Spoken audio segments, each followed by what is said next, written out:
நாத்திகமும் கிடையாது. இப்போ ஒரு அம்மா இருக்காங்க, அவங்களுக்கு 2 குழந்தை இருக்குது. ஒரு குழந்தையுடைய நம்பிக்கை ஒரு மாதிரி இருக்கும், இன்னொரு குழந்தையுடைய நம்பிக்கை இன்னொரு மாதிரி இருக்கும். ஆனால் அம்மாவுடைய பொறுப்பு என்ன? 2 குழந்தைக்கும் 2 கண் போல் அவங்க பார்த்துக்கணும்.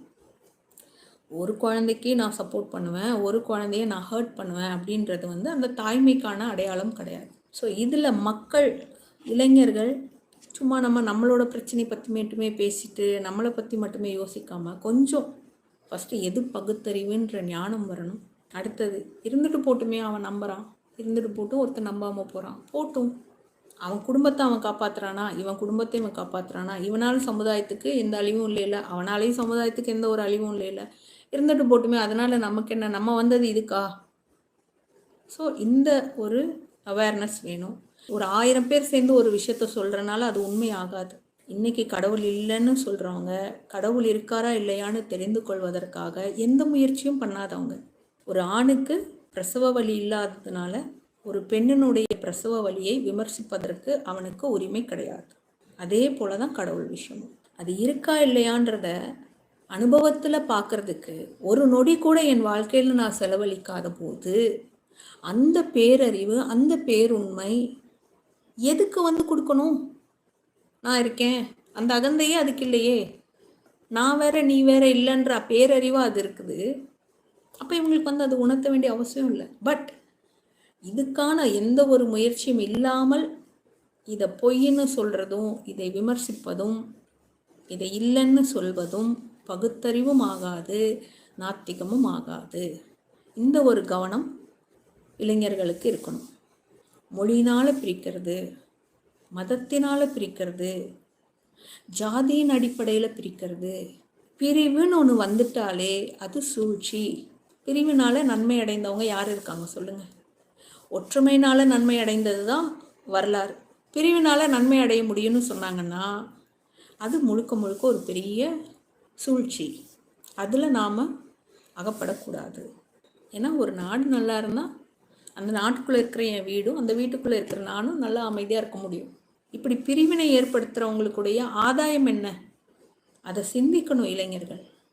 உருவத்தை வழிபட வேணாம் அப்படின்றது நிர்குணம். அது நிர்குண வழிபாடுன்னு சொல்லுவாங்க. உருவத்தை வழிபடுறது சகுனம், சகுன வழிபாடுன்னு சொல்லுவாங்க. நிர்குணம், சகுனம் 2 விதமான வழிபாடு நடக்குது. அப்போ அர்ஜுனா கிருஷ்ணாட்ட கேட்குறாங்க பகவத்கீதையில், பரமாத்மாவை எப்படி வழிபடுறது?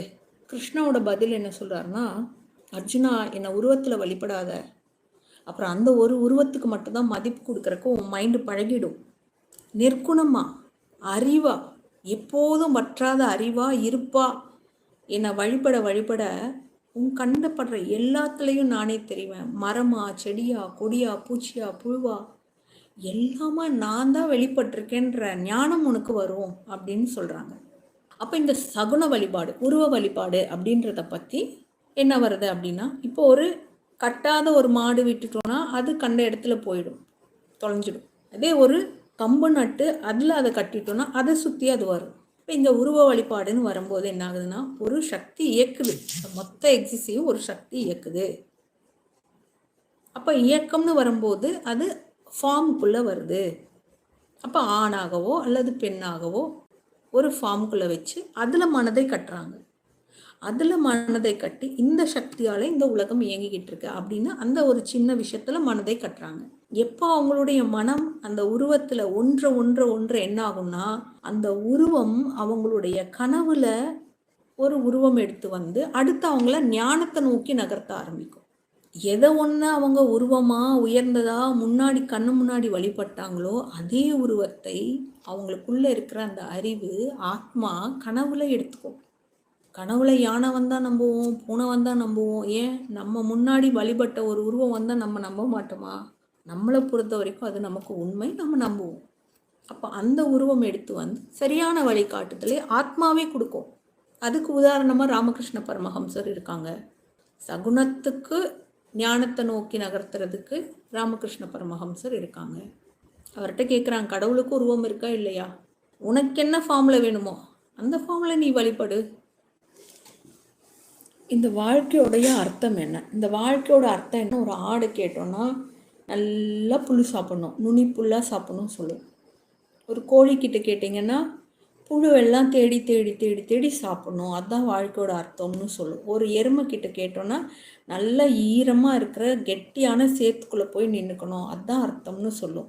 ஒரு ஜீவனும் அதனுடைய அனுபவத்தில் அது வாழ்ந்துக்கிட்டு இருக்கிறது தான் அந்த வாழ்க்கைக்கான அர்த்தம்னு சொல்லும். அப்போ வாழ்க்கையினுடைய அர்த்தம் என்னன்ற கேள்வியை நீங்கள் இப்போ இந்த வீடியோவில் கேட்கலாம், அப்புறம் இன்னொருத்தங்கள்ட்ட கேட்கலாம். இப்படியே கேட்டு கேட்டே உங்களுடைய வாழ்க்கை அர்த்தம் இல்லாமல் போயிடும். நைட்டு தூங்கினோடனே இந்த உடம்பு இருக்குன்ற அறிவு இந்த உடம்புக்கு இல்லை. கனவுல இதே மாதிரி ஒரு உடம்பு வருது, அது கனவுன்ற அறிவு மனதிற்கு இல்லை. அப்போ இது ரெண்டும் நான் இல்லைன்னு இதை நகர்த்திட்டோன்னே மிச்சம் என்ன எஞ்சி இருக்குன்னு பார்த்தீங்கன்னா, ஆழ்ந்த உறக்கத்தில் நான்ற அந்த நான் தூங்கிட்டு இருக்கேன்னு தெரியல, ஆனால் நான் இருந்தேன்ற ஒரு உண்மை மட்டும் இருக்குது. அந்த உண்மை எப்படி இருக்கு எழுந்தோன்னு சொல்கிறோம்? ஆனந்தமாக இருக்குது, சுக்கமாக இருக்குன்னு சொல்கிறோம். அப்போ அந்த இருப்பினுடைய அனுபவம் தான் ஞானம். கனவுல ஒரு உலகம் வருது, அந்த உலகம் உண்மைன்னு நினச்சிட்டு ஏமாந்துக்கிட்டு இருக்கு. அது கனவுன்னு கூட புரியாத இந்த மனதிற்கு வாழ்க்கைனா என்னன்றதை புரிஞ்சிடுமா சொல்லுங்க? வாழ்க்கைனா என்னன்றதை புரிஞ்சுக்கிற ஞானம் இருக்கா சொல்லுங்க? வாழ்க்கைனா வாழ்றதுதான். இப்போ இருக்கீங்களா, இந்த நிமிஷத்தில் இருக்கீங்களா? இந்த நிமிஷத்தில் நீங்கள் துக்கத்தில் இருந்தீங்கன்னா அது கடந்த காலத்தில் ஒரு கவனம் இல்லாமல் விவேகம் இல்லாமல் எடுத்து வைத்த ஒரு முடிவினுடைய விளைவு தான் இப்போ நம்ம ப்ரெசண்ட்டில் இருக்கிறது. அப்போ ஃப்யூச்சர் எப்படி இருக்கும் அப்படின்னா, பயமே வேணாம். இப்போ இந்த நிமிஷத்தில் இருக்கக்கூடிய அந்த வித்தை நமக்கு தெரிஞ்சதுன்னா, இந்த நிமிஷத்துக்கு என்ன செய்தால் விவேகமோ அதை நம்ம செய்தோம்னா அது நிச்சயமாக நமக்கு ஒரு நல்ல எதிர்காலத்திற்குடைய விதையாக அது இருக்கும். அவ்வளோதான். இதுக்கு மேலே வந்து லைஃப்னா ப்ரெசண்ட் தாங்க.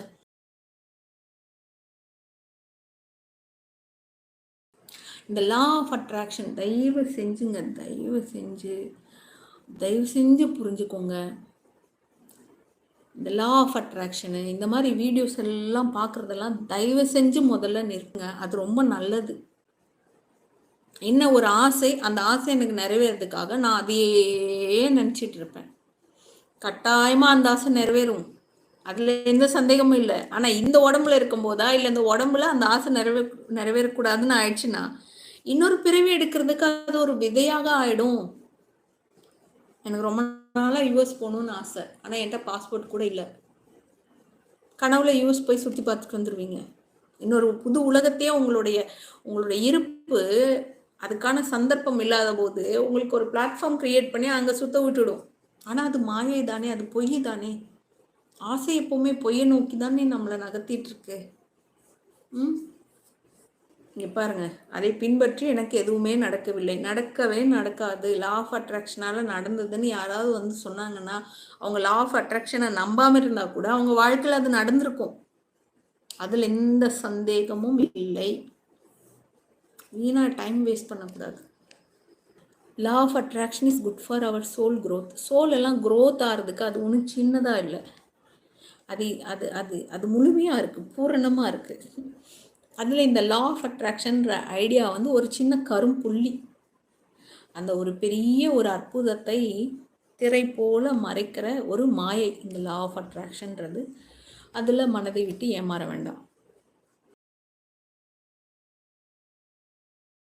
ஓஷோவை பின்பற்றி ஞானம் அடைய முடியுமா அப்படி சொல்லி கேட்குறாங்க.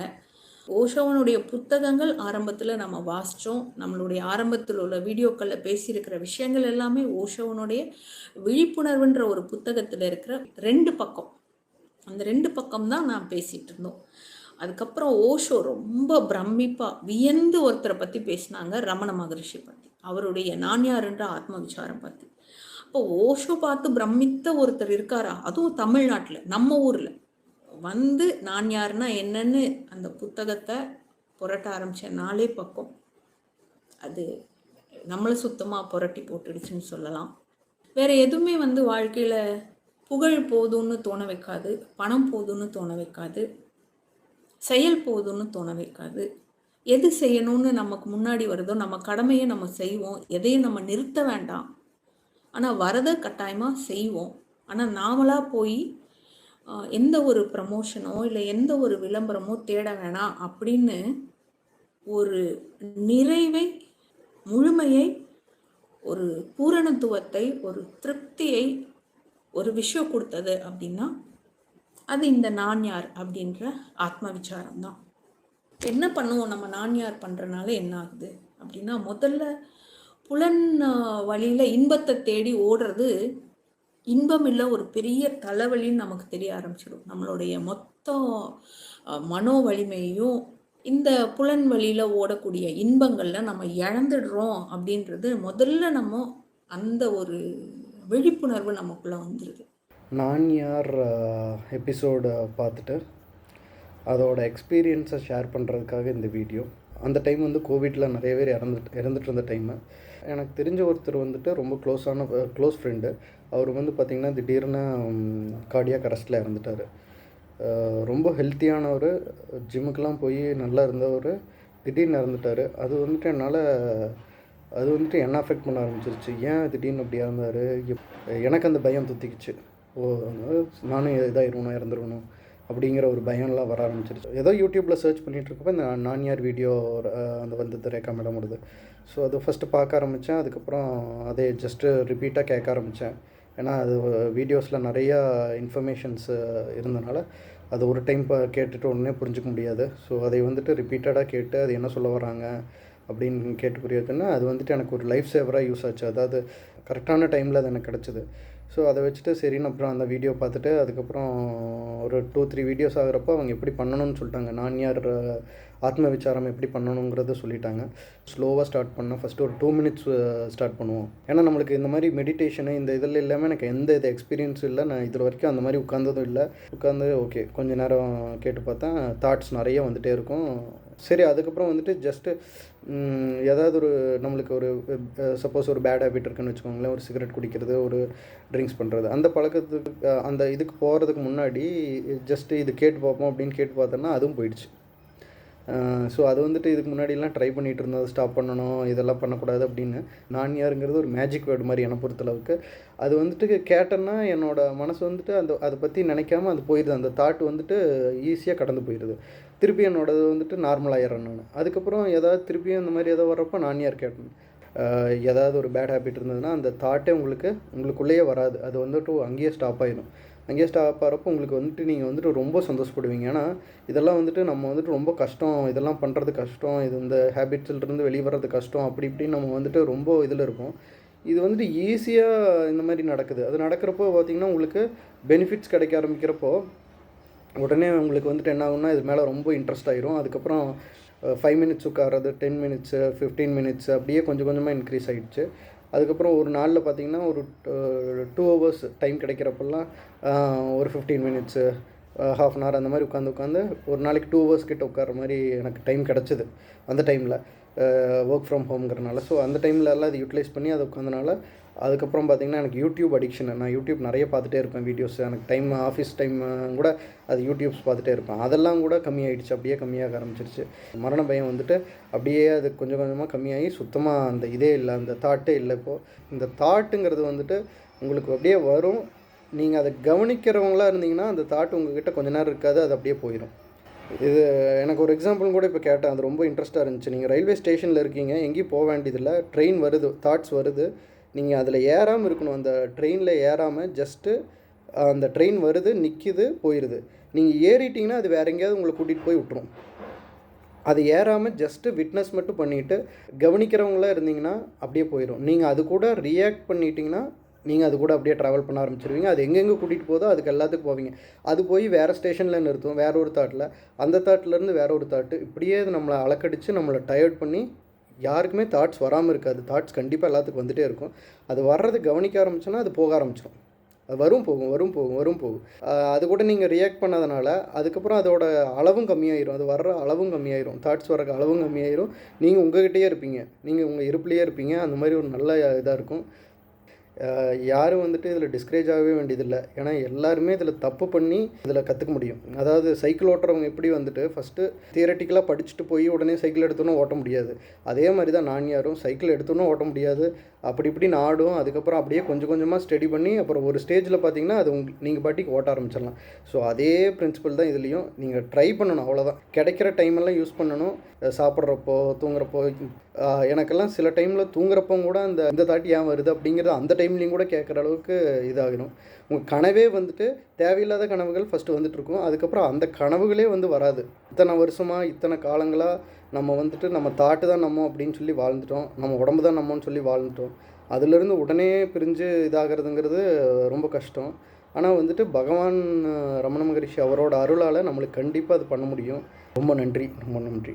வயதில் சின்னவங்க, வயதில் பெரியவங்க, தெரிஞ்சவங்க, தெரியாதவங்க, வேண்டியவங்க, வேண்டாதவங்கன்ற பாகுபாடு எல்லாமே ஃபுல்லாக அங்கே போயிடுது.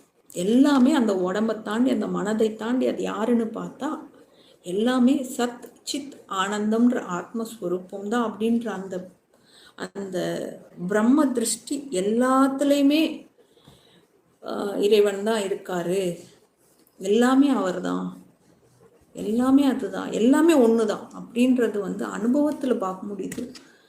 தன்னை அறிய மூச்சு பயிற்சி அவசியமா. அந்த நான்யார் 8 எபிசோடில் 6வது எபிசோடில் பிராணாயாமம் பற்றி அதில் சொல்லியிருக்கோம். பிராணன் அடங்கியிருக்கும் வரை மனம் அடங்கியிருக்கும். பிராணன் மூச்சு வெளிப்படும் போது மனமும் வெளிப்பட்டு வாசனை வைத்தாய் அடையும். 12 வருஷம் நான் மூச்சு பயிற்சி பண்ணுறேன், 18 வருஷம் நான் மூச்சு பயிற்சி பண்ணுறேன். ஆனாலும் கோபம் வரும்போது என்னால் கட்டுப்பாட்டில் இருக்க முடியலன்னா, கோபம்ன்றது குணம். நீங்கள் மூச்சு பயிற்சி பண்ணும்போது அந்த நிமிஷம் நம்மளுடைய குணம் அடங்கியிருக்கும், நம்மளுடைய மனம் நினைவு இல்லாமல் அமைதியாக இருக்கும். மூச்சு வெளிப்படும் போது நம்மளுடைய குணமும் மனதுடைய ரூபம் போட்டுட்டு, வேஷம் போட்டுட்டு வெளியே போயிடும். கிருஷ்ணா ஆத்மாவை பற்றி தெளிவாக சொல்லியிருக்கிறார். சரி இருக்கட்டும், நிறைய பேர் ஆத்மாவை பற்றி தெளிவாக சொல்லியிருக்கட்டும். நமக்கு அந்த அனுபவம் வந்ததா? அதுக்காக தானே அவங்க சொன்னாங்க.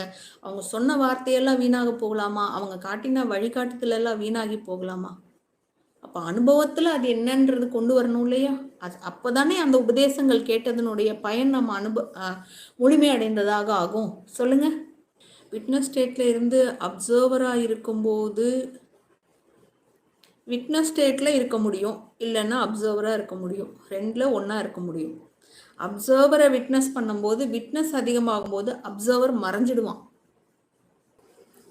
கர்மா ஒரு பிறவியிலிருந்து அடுத்த பிறவிக்கு மாறுவது எப்படி? இந்த மாற்றம் ஒரே குடும்பத்தில் மட்டும்தான் நிகழுமா அல்லது வேறு வேறாக இருக்கிறதா?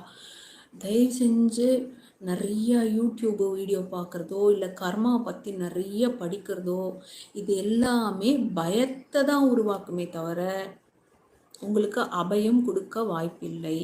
இதே ஒரு கர்மா தான். தயவு செஞ்சு இது எல்லாத்தையும் விட்டுடுங்க. மைண்டுக்கு தீனியை போட்டு க்யூரியாசிட்டி க்ரியேட் பண்ணுறதை நிறுத்துங்க. ஏன்னா மைண்டுனா என்ன, அதில் எது நானுன்னு உள்ளே திரும்பிட்டீங்கன்னா இந்த சந்தேகமோ இந்த கேள்வியோ இல்லாமல் ஞான ஸ்வரூபமாக இருக்க முடியும். அது அற்புதமான ஸ்டேட்.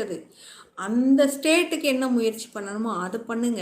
இந்த உடம்பு விட்டதுக்கப்புறம் இந்த உடம்பு போய் இந்த குடும்பத்தில் வருதா, வேற குடும்பத்தில் வருதா, இந்த கர்ம அனுபவிக்குதா, அந்த கர்ம உடம்பே கலண்டுடுது. அதுவே நம்மளை பிடிச்சிக்காம கலண்டு போயிடுது. அப்புறம் அது மூலமாக பண்ண கர்மமும் கலண்டு போயிடுது. அதுக்கு முன்னாடி இந்த உடம்புக்குள்ளே எது நான், அதுக்கு என்ன பண்ணலாம்? We have duty to do things. How can we avoid karma, please?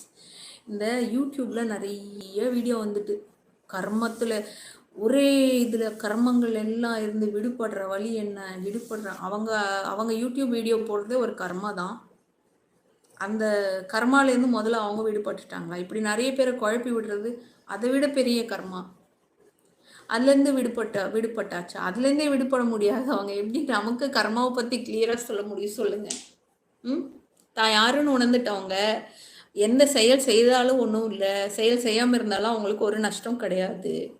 ஏன்னா அவங்களுக்குள்ள அந்த கர்மங்களை நான் செய்கிறேன்ற அந்த நான் பாவம் இருக்காது. மற்ற எல்லாருமே கர்மாவை பற்றி நிறைய பேசலாம், வீடியோ போடலாம், ஆனால் அதுலேருந்து விடுபடுறதுக்கான வழி காட்ட முடியாது. ஸோ இந்த மாதிரி தகவலை உள்ளே ஏற்றிட்டு துக்கப்பட்டுட்டு இருக்கிற நான் யாருன்னு போய் பாருங்கள். we cannot stay doing anything. யார் இப்போ இங்கே எதுவுமே பண்ணாமல் இருக்காங்க சொல்லுங்கள்? யார் எதுவுமே பண்ணாமல் இருக்காங்க? வீட்டுக்கு வேண்டிய வேலைகள் செய்கிறோம். இதோ இப்போ யூடியூப்பில் வந்து வீடியோ பேசுகிறோம். யார் எதுவுமே செய்யாமல் இருக்க முடியும்? யாராவது அப்படி இருக்க முடியுமா சொல்லுங்கள்?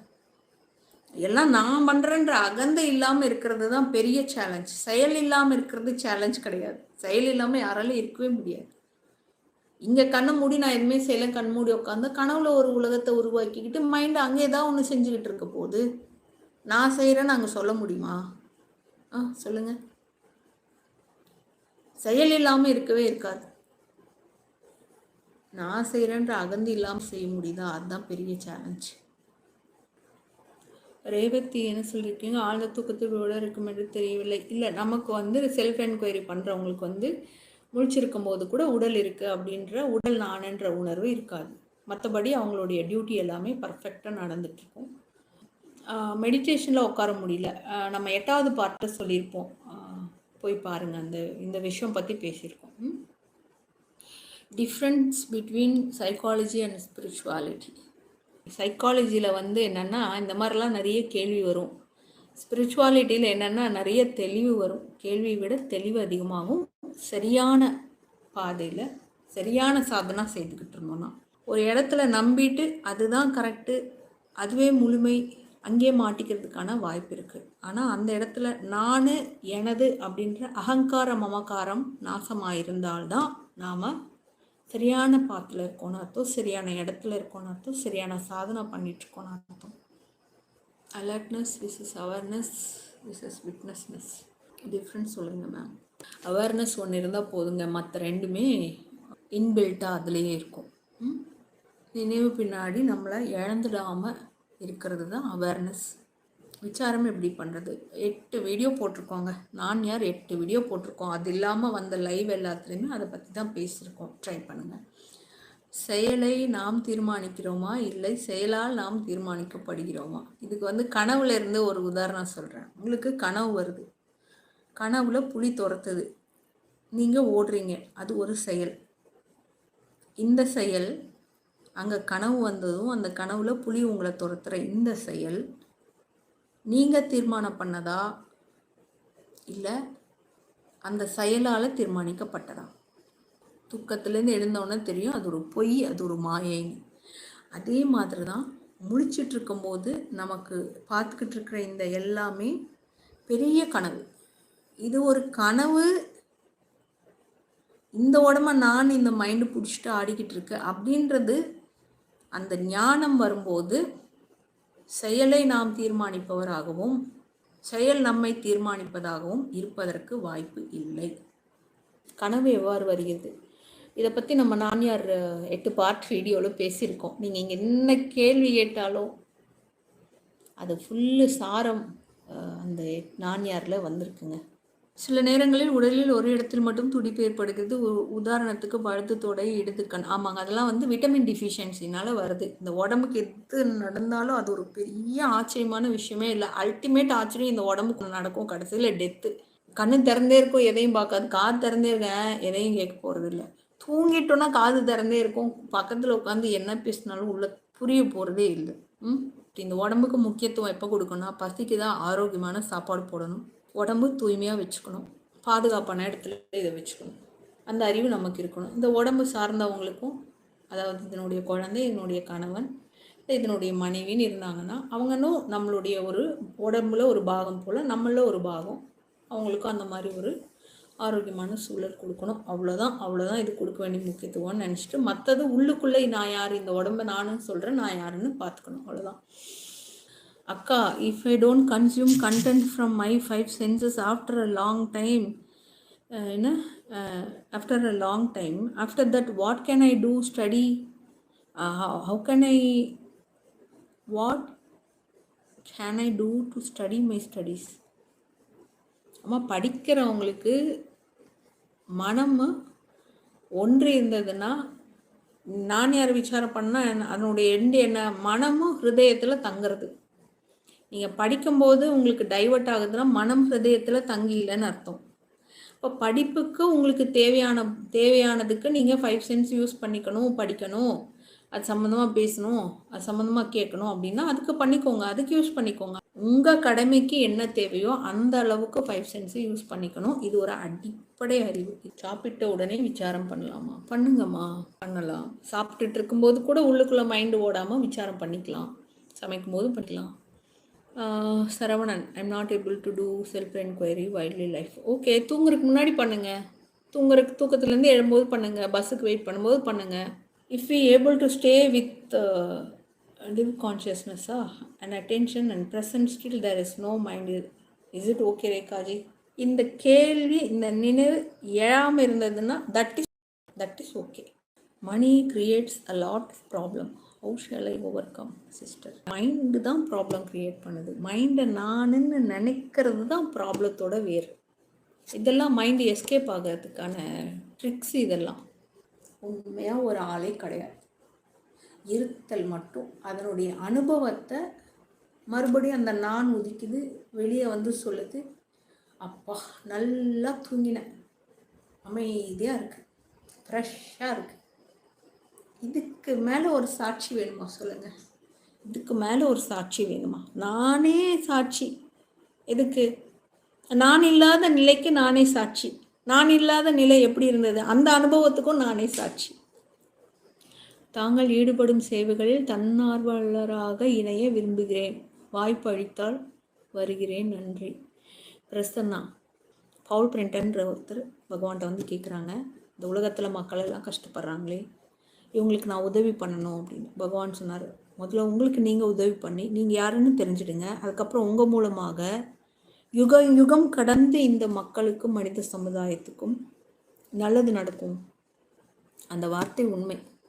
அப்படி பவுல் பிரிண்டன் ஒருத்தர் வந்து இந்த விஷயத்தை கேட்டு 6 மாதம் இங்கே திருவண்ணாமலையிலேயே இப்போ கூட இருக்க அந்த அவர் குடிசை போட்டு வாழ்ந்த இடம், அந்த குடிசையில் உட்காந்து 6 மாதம் கிடச்சது சாப்பிட்டுட்டு day and night self enquiry பண்ணி அந்த அனுபவம், நான் யாருன்ற அந்த அனுபவம் கிடச்சதுக்கப்புறமா அவர் இங்கிலாந்து பத்திரிகையில் எழுதினார். திருவண்ணாமலைன்ற ஒரு இடத்த பற்றியோ, இப்படி விசார மார்க்கம்னு ஒன்று இருக்குன்றதை பற்றியோ இன்றைக்கி உலகத்தில் எந்த மூலையிலிருந்து ஒரு ஃபாரினர் தெரிஞ்சுக்கிட்டு இந்தியாவுக்கு வந்தாலுமே அது பவுல் பிரிண்டனுடைய அந்த அவருடைய எழுத்துக்களால், அவருடைய செயலால் அது நடந்தது.